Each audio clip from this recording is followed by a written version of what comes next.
Ok, donc là on a encore de la route à faire quoi. Ah oui. Ah, c'est normal, pour découvrir les grands hommes qui ont marqué l'histoire, il faut aller sur leur trace, il faut souffrir un On peu. le suit alors. C'est parti. Ah, bismillah.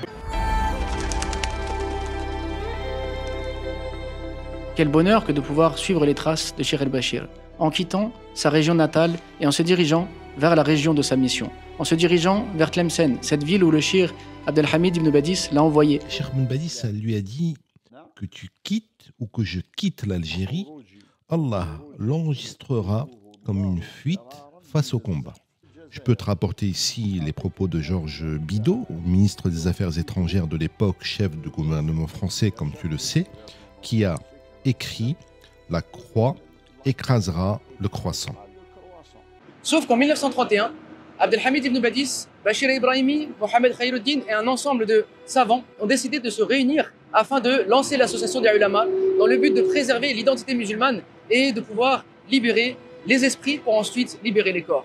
C'est dans ce lieu chargé d'histoire qu'a eu lieu le 5 mai 1931 l'assemblée constitutive de l'association des ulama. Cette association a été créée en 1931, c'est-à-dire dès la première année du deuxième siècle de présence française en Algérie. C'est le fameux siècle que la France croyait être le siècle de la quiétude et du repos, du bien-être et du doux bénéfice qu'elle allait tirer des richesses de l'Algérie, et ce, au vu des faveurs de cette terre que lui avait déjà offert le premier siècle sous l'action des armes et du feu. Mais Dieu a voulu qu'il en soit autrement. Le colonialisme manqua son but et s'en étonna, et il ne connut plus un seul jour de répit depuis l'entrée du nouveau siècle.